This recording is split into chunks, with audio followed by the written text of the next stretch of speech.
같이 자리에서 일어나셔서 누가복음 6장 17절부터 26절까지 말씀을 제가 봉독해 드리겠습니다. 누가복음 6장 17절부터 26절 말씀입니다. 예수께서 그들과 함께 내려오사 평지에 서시니 그 제자들의 많은 무리와 예수의 말씀도 듣고 병고침을 받으려고 유대 사방과 예루살렘과 두로와 시돈의 해안으로부터 온 많은 백성도 있더라. 더러운 귀신에게 고난받는 자들도 고침을 받은지라. 온 무리가 예수를 만지려고 힘쓰니 이는 능력이 예수께로부터 나와서 모든 사람을 낫게 함이로라. 예수께서 눈을 들어 제자들을 보시고 이르시되 너희 가난한 자는 복이 있나니 하나님의 나라가 너희 것이미요.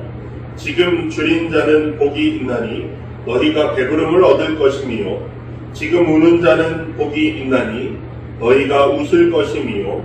인자로 말미암아 사람들이 너희를 미워하며 멀리하고 욕하고 너희 이름을 악하다 하여 버릴 때에는 너희에게 복이 있도다. 그날에 기뻐하고 뛰놀라. 하늘에서 너희 상이 큼이라. 그들의 조상들이 선지자들에게 이와 같이 하였느니라. 그러나 화 있을진저 너희 부요한 자여 너희는 너희의 위로를 이미 받았도다. 화 있을진저 너희 지금 배부른 자여 너희는 줄이리로다. 화 있을진저 너희 지금 웃는 자여 너희가 애통하며 울리로다. 모든 사람이 너희를 칭찬하면 화가 있도다. 그들의 조상들이 거짓 선지자들에게 이와 같이 하였느니라. 이 모든 말씀은 하나님의 말씀입니다. 하나님 감사합니다. 아멘. 자리에 앉아주십시오. 아멘. 감사합니다. 할렐루야. 아멘. 감사합니다. 오늘도 함께 모여 예배하는 여러분들을 주님의 이름으로 축복합니다. 네, 주님의 돌보심이 우리와 함께 또한 하나님의 이름을 부르는 모든 이들과 함께 하시기를 주님의 이름으로 축복합니다. 지난 시간 저희가 예수님께서 제자들을 부르시는 장면, 어부였던 제자들을 부르시는 장면을 함께 나누었습니다. 그 이야기 속에서 예수님이 제자들을 부르실 때 제자는 무엇이다 라고 정의하셨죠. 바로 제자는 사람을 살리는 자가 되는 것. 네. 그런 사람으로 너희가 너희를 부른다 라고 베드로에게 말씀하셨던 내용을 우리는 보았습니다. 제자를 부르신 주님이 베드로를 부르시고 요한과 야고보를 부르셨던 주님이 우리도 부르고 계시다라는 사실입니다. 우리도 사람을 살리는 자가 되자라고 말씀하시는데 우리는 그렇게 살아가고 있는지, 한국교회 현실 속에서 우리 하나님교회가 부르심의 목적에 합당한 사람을 살리는 교회가 되기를 주님의 이름으로 간절히 축복합니다. 예, 그러한 교회가 되기를 바랍니다. 여러분 쉬는 시간에 어떤 일들을 보통 하시나요? 선생님 뭐 하세요? 집에 가시고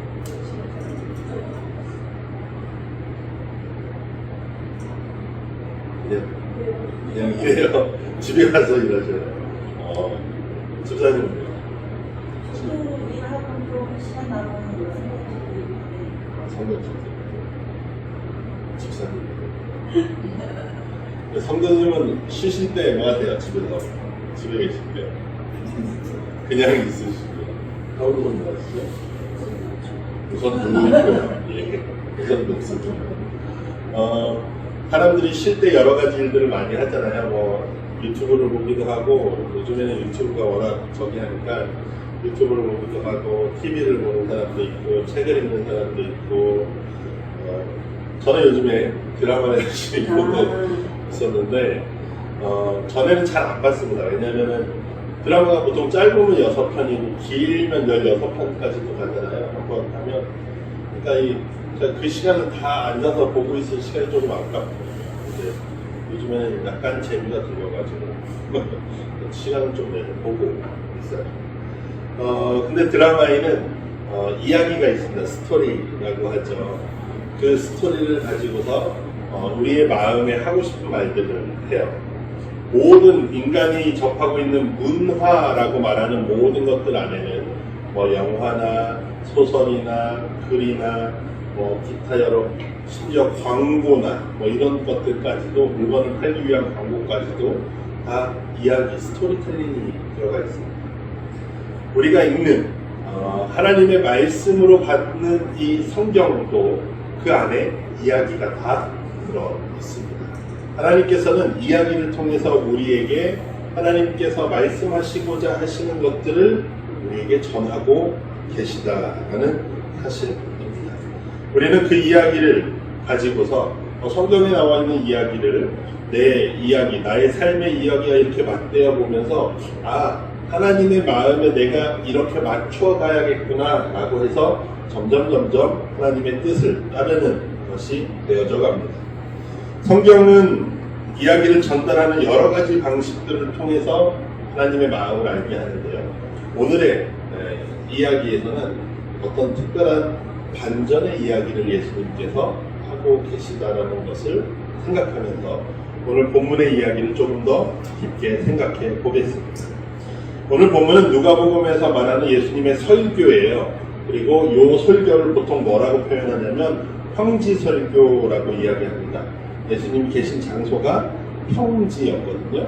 근데 이 다른 복음서, 마태복음에서 보시면 평지설교와 함께 병행본문으로 주어지는 설교는 무슨 설교라 그럴까요? 산상설교라는 산 위에서 하신 설교이다라고 예수님께서 그렇게 말씀하십니다. 사람들이 그렇게 정의하고 있어요. 그런데 마태와 누가는 같은 내용이거든요. 사실상 같은 내용의 예수님의 말씀을 가지고 각자의 의도대로, 마태는 마태의 의도대로, 누가는 누가의 의도대로 그 이야기를 조금 조합하고 편집하고 자신이 전하고자 하는 예수님의 말씀, 뜻, 의미들을 이렇게 잘 보여줍니다. 그래서 오늘 보시면 예수님께서 설교하시는, 마태복음과 비교했을 때 누가복음 예수님이 설교하시는 장소부터 다르죠. 예수님께서 산 위에서 제자들을 세우십니다. 12제자를 세우십니다. 산 위에서 12제자들을 세우시고 산 위에서 아래로 내려오십니다. 그 아래로 내려와서 그 평지에 이르셔서 서셨다라고 이야기하고 있는데요. 누가는 장소에 대한 그 강조를 좀 하고 있는데, 산이라고 하는 장소는 예수님의 어떤 개인적인 공간이기도 하고 예수님과 친밀함을 느끼는 공간이기도 합니다. 왜냐하면 예수님께서 보통 산에 가셔서 기도하시고 산에서 쉬셨다라는 이런 표현들을 누가복음에서 하고 있거든요. 산이라는 곳은 예수님의 어떤 쉼, 그리고 하나님과의 개인적인 교제의 장소로 표현됩니다. 그런데 그 내려오신 평지라는 장소는 예수님께서 예수님의 사명을 감당하시는 자리로 표현됩니다. 그래서 그 평지에서 사람들을 만나시고 그 평지에서 하나님의 뜻을 보여주셔요. 마치 하늘에서 이 땅으로 성육신하신 하나님이라는 이미지처럼 예수님께서 산에서 평지로 내려오시는 이미지를 보여주는 게 누가의 표현법입니다. 그래서 오늘 본문에서 예수님께서 산에서 평지로 내려오셔서 사람들을 만나셔요. 근데 예수님께서 그 평지에서 만나시는 사람들, 그곳에 있던 사람들이 누구냐면 먼저는 산에서 함께 내려온 사도들이겠죠. 12사도요. 그리고 그 12사도 이외에도 예수님을 따라다니는 많은 제자들이 있었다라고 누가는 이야기하고 있습니다. 많은 제자들이 있었고요.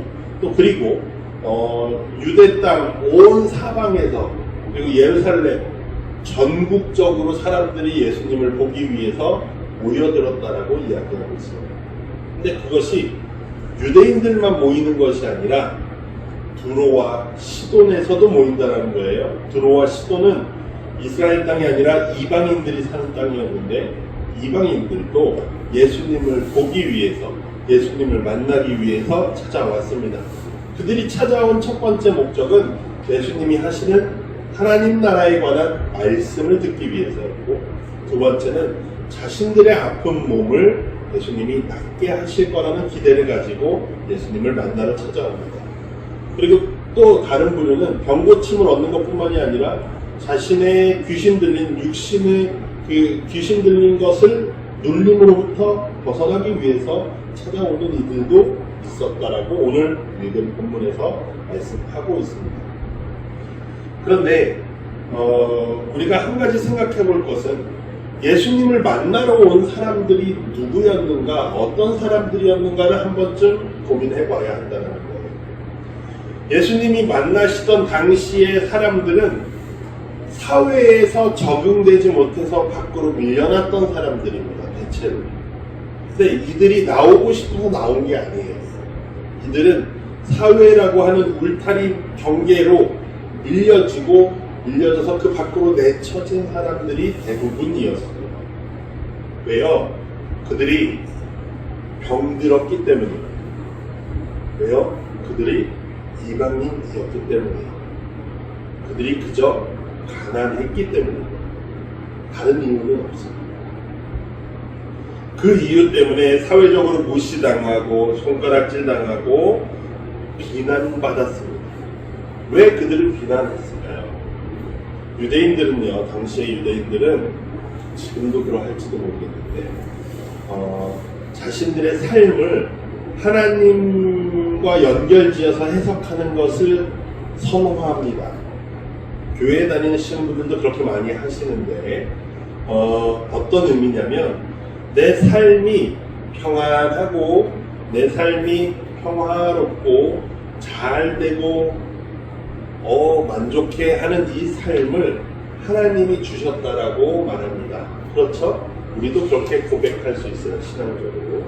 근데 여기까지는 괜찮은데 그 다음 문제예요. 내 삶에 어려움이 처하거나 괴로움이 있거나 힘듦이 있거나 고난이 찾아왔을 때 우리뿐만이 아니라 유대인들은 대체로 하나님으로부터 벌을 받았고 심판을 받았다라고 생각을 해요.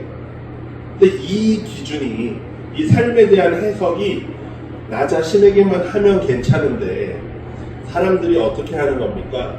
상대방을 향해서 이 사회 안에서 어려워하고 괴로워하고 힘들어하고 고난을 맞은 사람들에게 나의 삶의 기준처럼 저 사람에게 적용하는 거예요.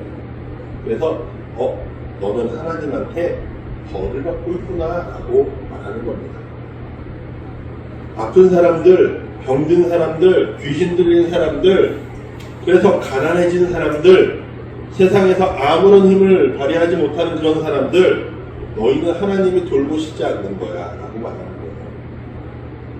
그래서 그들은 그들의 공동체 안에서 점점 밖으로 밀리고 공동체와 함께 할 수 없는 사람들로 쫓겨나서 살아가게 됩니다. 근데 예수님은 그런 사람들을 만나셨다는 거예요.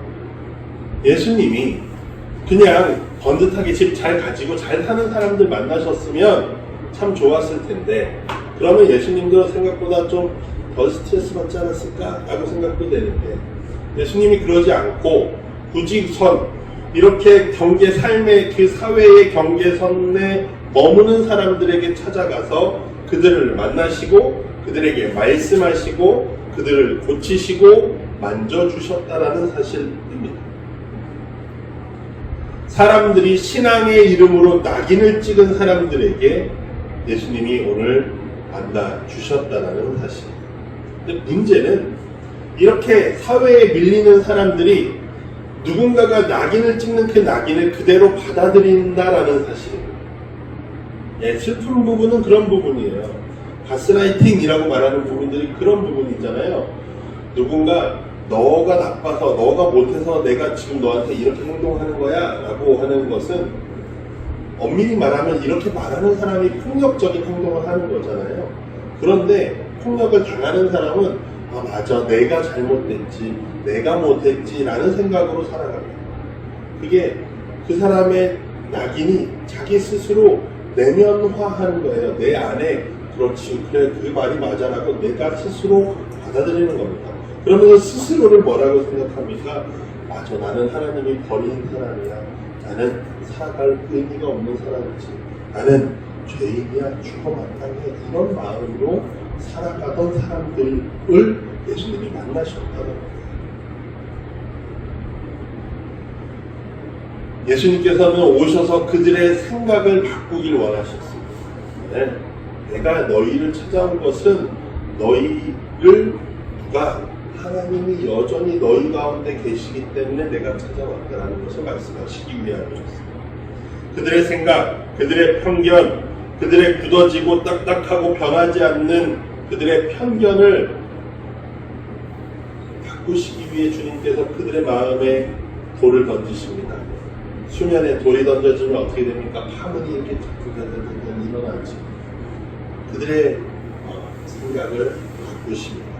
그래서 오늘 본문에서 예수님께서 복과 화를 선포하시는 거예요. 우리는 그렇게 생각하지 않았잖아요. 그냥 복을 선언하시면 야 저렇게 살면 복을 받겠지 라고 생각합니다. 근데 오늘 본문의 흐름 맥락을 보시면 예수님이 왜 이 말씀을 하셨는가를 생각하려면 누구를 만나신 건지 그리고 그들이 어떤 상황에 처해 있는지를 한번 고민해 봐야 합니다. 그래서 예수님이 그런 사람들 스스로를 죄인이라고 여기고 스스로가 가치 없다라고 여기는 사람들에게 예수님이 찾아오셔서 말씀하십니다. 너는 어쩌다 복 있다. 예수님께서 어떤 사람들에게 복이 있다라고 말씀하십니까? 가난한 자, 지금 줄인 자, 지금 울고 있는 사람들, 지금 예수님으로 인해서 고난받은 사람들, 이 내부유의 사람들에게 예수님께서 복이 있다라고 말씀하십니다. 이 말씀은 마태도 동일하게 하고 있어요. 산상설교 5장에서 마태복음 5장에서 오히려 마태는 팔복이라고 표현하고 있잖아요. 더 많은 이야기하면서 마태가 복을 더 많이 이야기하는 것 같은데요. 누가도 이야기하지만 조금 다릅니다. 마태는 되게 부드럽게 이야기해요. 되게 돌려서 이야기합니다. 그래서 뭐라고 해요? 심령이 가난한 자는 복이 있다라고 말하고요. 또 그냥 줄인 자가 아니라 의에 줄이고 목마른 자는 복이 있다라고 말합니다.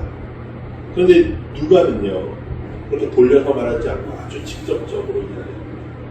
너희 가난한 자라고 실제 경제적인 상황, 사회적인 상황에서 가난에 처해 있는 너희라고 말하고요.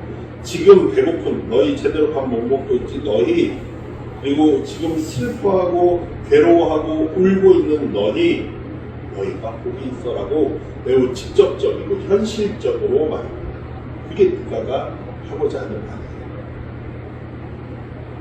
그래서 그렇게 지목한 사람, 예수님께서 지목하신 그 사람들은 아무것도 가지지 못한 사람들이고 희망이라고 하면 오늘 예수라는 사람이 있대라는 소문을 듣고 예수님을 그럼 만나볼까? 라는 그 소망 하나밖에 없는 사람. 삶의 희망이라고는 그 작은 구멍 하나밖에 없는 사람들입니다. 예수님께서는 그들에게 복이 있다라고 말씀하십니다. 세상의 사람들은, 유대의 사람들은, 그 사회 속의 사람들은 너희는 저주받았어 라고 말하지만 예수님께서는 너희는 복을 받았어 라고 말씀하신다는 거예요. 평생 나는 저주받았다라고 살아왔던 그 사람들에게 반전의 이야기가 된 거죠. 너희는 저주받지 않았어. 너희에게 복이 있다라고 하는 말씀. 너희에게 하나님의 나라가 있고 되게 부를 것이고 웃게 될 것이고 상을 받을 거야 라고 하는 하나님의 마음, 하나님의 사랑을 들려주십니다. 예수님은 이 말씀을 통해서 그들을 축복하시고 그들을 살리기 원하셨습니다. 예수님의 말씀이 딱 여기까지만 하면 감사합니다 하고 부드럽게 넘어가요. 예수님께서는 그 다음 말씀도 하시죠. 뭘 말씀하십니까? 사람들은 흔히 저주라고 표현합니다. 24절부터 화 있을진저라고 말씀하셔요. 심판적인 메시지입니다. 그러면서 말씀하시기 첫 번째는 부유한 자, 두 번째는 지금 배부른 자, 지금 웃고 있는 자, 그리고 네 번째는 지금 모든 사람에게 너희가 칭찬받는다 이라고 말하는 것이고요.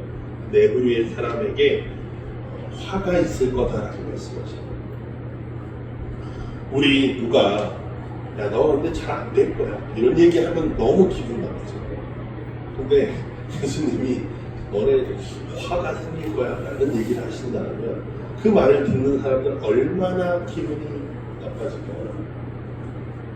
오늘 아침에 이렇게 머리를 만지고서 이렇게 옷을 정장을 입는데 머리가 제 느낌대로 되는 것 같으니까 기분이 괜찮은데 이런 거 나왔거든요. 근데 이 작은 거 하나에도 사람의 마음이 좋아졌다가 나빠지는 건데 누군가의 말을 입을 통해서 너는 저주받을 거야, 너는 화가 있을 거야 이런 말을 듣는다면 굉장히 기분 나쁜 거야.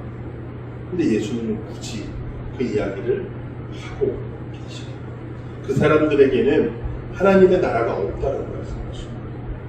이미 웃는 그들에게는 이미 그들의 나라 이미 위로를 받았고 그들의 나라를 통해 위로를 받았고 그들은 결국엔 배고플 거고 울게 될 것이고 거짓 선지자처럼 말하게 될 것이다 라고 예수님이 말씀하십니다. 그래서 예수님을 향해 모여든 사람들에게 반전의 이야기를 던지십니다. 우리는 흔히 지금 잘 되고 있는 사람들이 너는 하나님한테 복 받았구나 라고 하는 사람들이었는데 예수님은 그들은 저주받았어 라고 말씀하십니다. 너는 왜 그렇게 밖에 못 사니 하나님한테 잘해봐 라고 말하는 저주받았다라고 말하는 사람들 예수님은 야 너네 복 받았어 하나님 나라가 너희 거야 라고 말씀하고 계십니다. 그들에게 새로운 꿈을 주시고 그 반대에 선 이들에게는 경고의 말씀을 보내십니다. 이런 말씀, 오늘 본문의 말씀을 잘 이해하기 위해서 우리가 조금 생각해 볼 것들이 더 있어요. 예수님께서 말씀하신 복은 뭘까라고 아마도 하나님의 나라에 하는 것들이 계속해서 하나님의 나라가 너희 것이다 라고 예수님이 말씀하시는 것은 그 하나님으로부터 받을 수 있는 최고의 복이라는 건 결국 예수님이 선언하시는 하나님 나라이거든요. 그 말씀을 듣는 사람들이 가난하고 배고프고 슬퍼하고 미움받는 사람들에게 너희에게 하나님의 나라가 있을 거야 라고 말씀하셨는데 이것은 예수님께서 이후에 그런 일이 있을 거야 라고 말씀하시는 그러니까 종말론적인 이미지를 가지고 있기도 하지만 동시에 지금의 이야기이기도 합니다. 예수님을 만나고 있는 그들에게 지금의 이야기이기도 합니다. 그래서 예수님이 말씀하시는 것은 이런 이미지를 가지고서 생각하시면 돼요. 예수님이 이렇게 이야기하시는 것 같습니다. 하나님은 가난한 이들과 함께 하신다. 하나님은 굶주리고 애통하고 고난받는 사람들과 함께 하신다. 하나님이 그들의 목소리를 들으시고 그들의 눈물을 닦으신다. 하나님이 그들의 기도에 응답하시고 하나님이 그 가난한 이들의 삶을 새롭게 하신다라는 말씀이에요. 그런데 이런 말씀을 들을 때 종종 어떤 이들은 그런 생각을 하게 됩니다. 누군가는 이런 질문을 하게 될 거예요. 하나님이 가난한 사람들을 좋아하시면 부자는 싫어하시나? 하나님이 편애하시나 봐 라는 생각을 하는 사람들도 당연히 있습니다. 하나님이 부자를 미워하시고 부자가 뭐 죄가 있나? 그냥 열심히 살아도 부자인데 당시 사회에서 그 부자들의 열심을 무시하는 건가? 이렇게 받아들이시는 분들이 종종 있어요. 제가 다른 젊은 청년들하고 이야기할 때도 그런 생각들을 하는 사람들이 있어요. 예수님이 지금 전반부에 복을 말씀하시고 후반부에 화를 말씀하시는데 이 화에 해당하는 사람들은 당시 시대에 잘 나가던 사람들입니다. 당시 사회에서 잘 나가는 사람들인데 그러면 어떤 사람들은 그런 거예요. 예수님께서 질투하셨나 봐. 예수님 잘 못 사셨으니까 부자의 마음을 모르실 거야. 뭐 이렇게 얘기하는 사람도 있어요. 그래서 잘 나가는 사람은 질투하셔서 저주하셨나? 라고도 합니다. 그런데 그렇지 않아요. 예수님께서 하시는 말씀은 어쩌면 오히려 하나님을 바라보지 않는 자들에게 이미 그들의 현실 가운데 주어진 말씀, 상황을 예수님은 말씀하신 것 뿐이다. 무슨 이야기냐면 조금 더 자세하게 예수님께서 복받는 자와 저주받는 자를 나누시는 기준이 단순히 재물의 유무에 있지 않았다라는 얘기예요. 그들의 상황에 예수님께서 복받을 사람, 저주받을 사람 나누신 일이 아니라는 사실입니다. 한 가지 좀 질문을 드릴게요. 예수님께서 공생애 활동을 하셨잖아요, 여러분. 그럼 예수님은 무슨 돈으로 공생애를 활동을 하셨을까요, 여러분? 그러니까 다시 조금 편하게 말씀드리면 예수님 활동비는 어디서 나와요? 하나님이 주신다고요? 하늘에서 뚝 떨어지나요? 그런 거예요. 그 사랑에 맞춰서 행복을 느끼시는 예, 그럴 수 있는데 생각해 보시면 예수님은 제자를 12이나 데리고 다니셨어요. 그러면 생각해 보세요. 12명, 13명씩 보통 아무리 못해도 돌아다니면 한 끼에 지금 같으면 한 끼에 못해도 10만 원씩은 나와야 될 거 아니에요. 그죠? 뭐 하루에 30만 원 이상씩은 돈이 들어갈 거고 잠을 주무실 거면 12명이서 어디서 같이 잠을 자려면 못해도 50만 원, 60만 원 뭐 하루 생활비가 뭐 많이 나올 거예요. 근데 그 활동비 다 어디서 나셨지? 라는 질문을 하게 해요. 하나님이 저희도 주신 걸로 쓰고 있으니까 예수님께서도 네, 누군가 주신 걸로 하시겠죠. 그런 거예요. 예수님을 따르던 제자들이 베드로와 이 사도들처럼 모든 것을 내놓고 버려두고 다른 사람들도 있지만 그들 가운데 제자들 가운데에서 여전히 하나님께서 주신 그 은혜가 있는 사람들이 있는 거죠. 재정이 있는 사람들이 있고 그 사람들이 보통 헌신을 했을 겁니다. 그러니까 예수님이 단순히 비난하시는 것은 돈 많은 사람을 비난하시는 게 아니에요.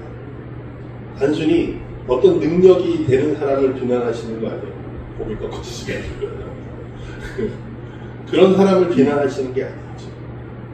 그러니까 그들이 가진 재물을 가지고 무슨 일을 했지를 보실 수 있어요. 예수님께서 저주를 선포하시는 것은 저주받은 삶을 살아가고 있는 이들이 깨닫기를 바라면서 말씀하시는 거예요. 오늘 구약 성경 본문에서 예레미야 17장에 두 부류의 사람을 이야기하고 있습니다. 첫 번째 나왔던 부류의 사람이 누구죠? 사람을 의지하는 사람이고요. 그 다음에 나온 두 번째 부류의 사람은 하나님을 의지하는 사람입니다. 그 두 사람은 그들에게 중요한 건 뭐예요? 그들의 마음이 어디에 있냐였어요. 그래서 사람을 의지하는 사람들은 망할 것이고 하나님을 의지하는 사람은 어떨 것이다? 물가에 심은 나무와 같아서 아무리 날이 덥고 건조하고 괴로워도 그 뿌리가 물에 닿아 있기 때문에 결실까지 열매까지 맺게 될 것이다 라고 말씀하시거든요. 당시 상황을 생각해 보십시오. 예레미야 선지자 시대는 나라가 망하기 직전이에요. 바벨론이 계속 괴롭히는 상황이었고 그래서 사람들은 야 이거 어떻게 이 위기를 벗어나야 되지? 옆에 강한 애굽한테 힘을 좀 빌릴까? 아니면 바벨론이 괴롭혀서 망해가고 있는 아수르 사람들한테 같이 힘을 합쳐서 대항하자고 할까? 라고 생각하는 사람들이 주류였어요. 근데 예레미야 선지자는 그런 거예요. 너희의 그 방법은 하나님께서 이 심판을 주신 거고 결국에 우리는 하나님을 향한 마음, 하나님을 의지하는 마음이 있어야 된다라고 선언했던 거거든요. 그래서 그 오늘 읽었던 10절의 마지막에는 그들의 복과 화는 그들의 선택의 결과라는 거예요. 그들의 행실의 결과라는 걸 이야기하고 있습니다. 하나님을 찾지 않는 자들은 망한다라는 거예요. 이스라엘의 전체 역사가 어땠습니까? 하나님을 찾았어요? 잘 찾지 않았어요. 근데 놀라운 사실은 그것이 인간의 원형적인 모습이에요. 원형적이라는 건 어떤 모든 인류가 공통적으로 가지고 있는 그 인간이라고 하는 근본적인 이야기. 그러니까 하나님을 찾지 않는 것이 모든 인간의 근본적인 마음 안에 있는 원형적인 이야기예요. 사람이 하나님을 찾지 않아요. 특히나 하나님을 찾지 않는 사람들은 어떤 사람들이냐면 하나님 없이도 살 수 있다라고 생각하는 사람들입니다. 예, 하나님 없이도 나 그냥 잘 살아라고 말하는 사람들은 하나님을 찾지 않아요. 그러면 누구를 의지해요? 나를 의지하고 사람을 의지하는 사람들이죠. 그들은 예레미야의 말씀에서 막 판단하는 것인데 그런 거죠. 나 하나님 없이도 잘 살아. 지금도 잘 살고 있는데 라고 말할 수 있는 사람들은 보통 누구예요? 가진 사람들이에요. 가지고 있는 사람. 이미 내가 가진 것들로 충분한 삶을 사는 사람들. 그들은 하나님을 생각하지 않게 됩니다. 그런데 하나님 외에 반대로 하나님 외에 다른 구멍이 없는 사람들은 하나님께 붙들릴 수밖에 없다라는 사실. 하나님을 붙잡을 수밖에 없다. 하나님이 부자를 떠나신 게 아니라 부자들의 마음이 하나님으로부터 떠났다라는 사실. 그게 현실의 상황인 거죠. 그래서 예수님의 선언은 너희는 화 있을지어다 라고 말씀하신 것은 너는 저주받아라가 아니라 너희의 현재 상태가 이렇다라는 말씀이에요. 예, 부자, 지금 웃고 있는 너희, 지금 배부른 너희, 그래서 사람들한테 칭찬받고 잘 살고 있는 너희, 부족함이 없다라고 생각하는 너희, 근데 너희의 마음이 어디에 있냐라고 말씀하시는 거예요. 왜요? 그들은 예수님을 찾아오지 않으니까. 부족함이 없어요. 오늘 서신서 본문에도 그런 이야기가 연결되어져 있습니다. 무슨 얘기냐면 바울이 고린도 교회에 편지를 보내면서 오늘 15장 전체에서 하는 이야기는 부활에 관한 이야기, 예수님의 부활에 관한 이야기. 근데 예수님의 부활이 없다라고 생각하는 사람들이 있었다는 거예요. 고린도 교회 안에. 왜냐하면 예수님의 부활은 어떤 미래적인 이야기처럼 사람들이 받아들이고 지금은 예수님 부활 없이도 지금은 잘 살아가는데 라고 생각하는 사람들이 있었다는 거예요. 어떤 사람들일까요? 충분히 살아가는 사람, 지금의 삶에 문제없는 사람. 고린도니까 그리스의 영향 아래, 그리스 철학의 영향 아래 있는 부유한 사람들은 대체로 그리스 철학에 대한 공부를 했을 것이고 어느 정도 재정도 있을 것이고 그런 상황에서 교회라고 하니까 다니는데 내 생각대로 하나님 없이도 충분히 살아가는 사람들일 거라는 것이에요. 그런 사람들에게 바울이 이야기하는 겁니다.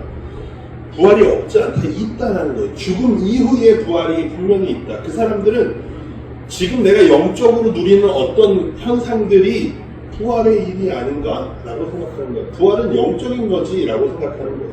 근데 바울은 분명하게 말합니다. 우리가 사도신경의 고백에서도 마지막에 그렇게 고백하잖아요. 몸의 부활을 믿사오는 거예요. 몸의 부활을 이야기하고 있어요. 이게 무슨 의미냐면 예수님의 십자가에서 죽음과 부활이 육신의 문제라는 것이 교리상으로 굉장히 중요한 이야기라는 거예요. 왜냐하면 그거 가짜야. 영적으로 되셨겠지라고 말하면 우리는 그런 부활을 가질 수 없다. 그런 부활이 의미가 없다. 그런데 예수님의 부활은 육신이 죽으시고 육신이 다시 사신 부활이라는 거예요. 그 부활을 통해서 하나님과 우리 사이의 관계를 회복시키셨다는 거예요. 그래서 이 예수님의 육신의 부활, 죽음과 부활을 부정하게 되면 그 이후에 하나님과 우리의 관계를 회복하신 요 부분이 부정된다는 거예요. 그 말은 즉슨 교회에 다니고 있고 나는 예수님 믿어요라고 말하면서 근데 부활은 아닌 것 같아요 라고 말하면 이 과정 가운데서 나와 하나님의 관계를 해결하신 그 일이 빠지게 된다는 거예요. 그럼 나는 하나님과 관계를 회복한 사람이 아니게 된다는 거예요. 그 말은 내가 구원받았다는 걸 못 받았다는 거예요. 받지 못했다는 얘기예요.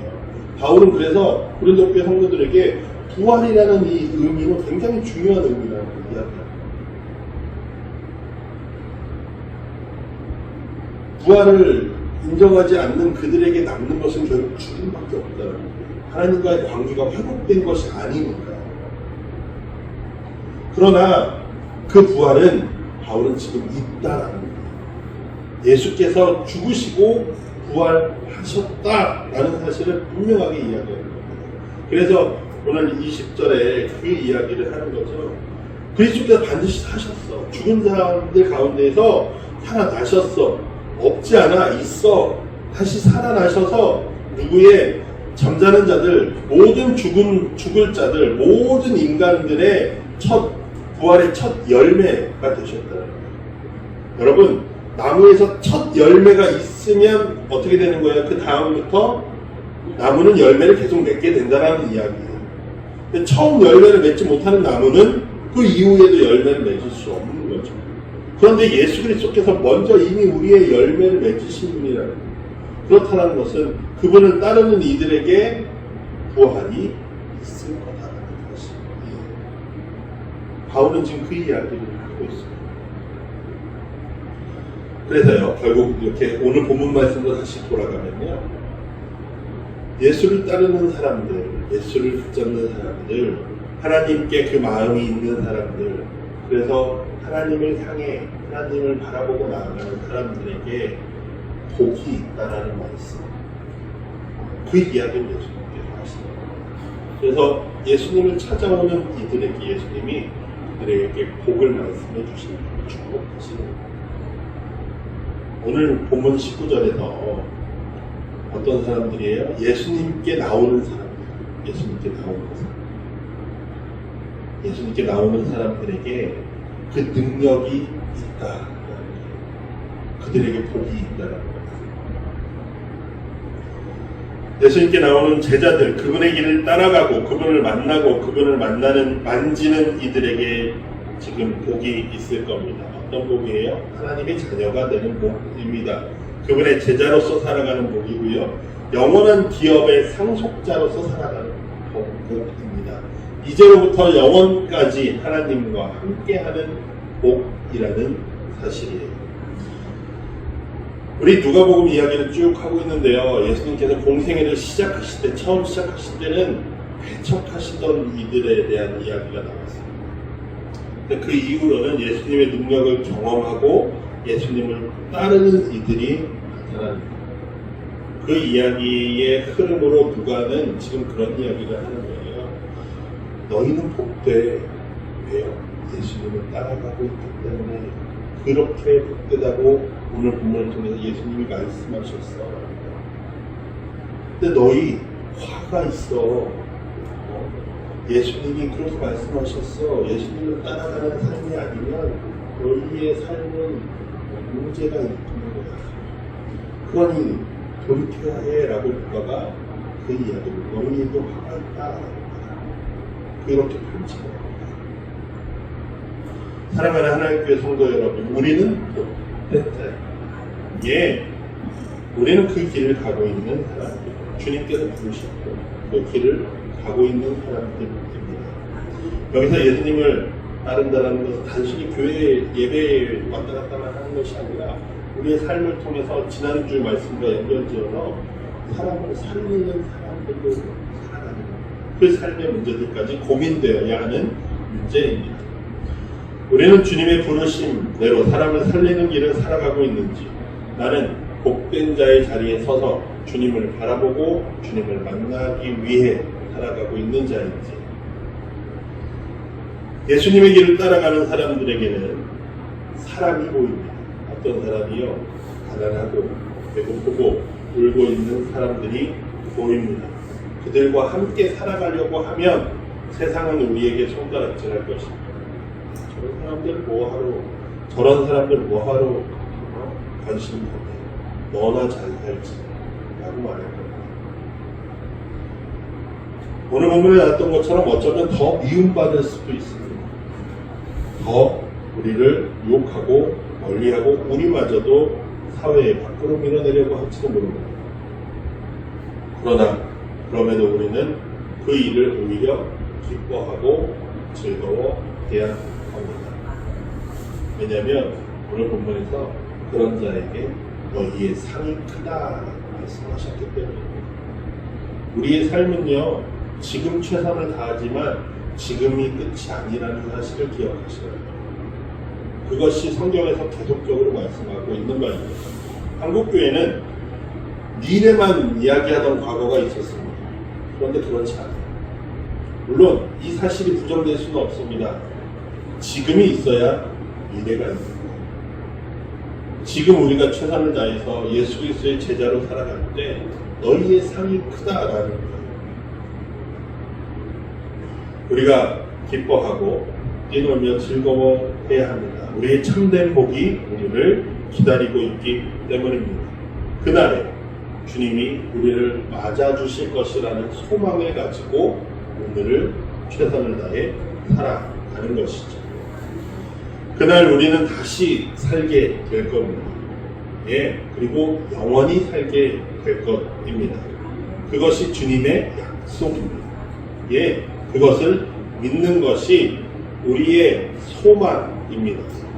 예, 그리스도인에게 주어진 소망을 가지고 살아가는 여러분이 되기를 바랍니다.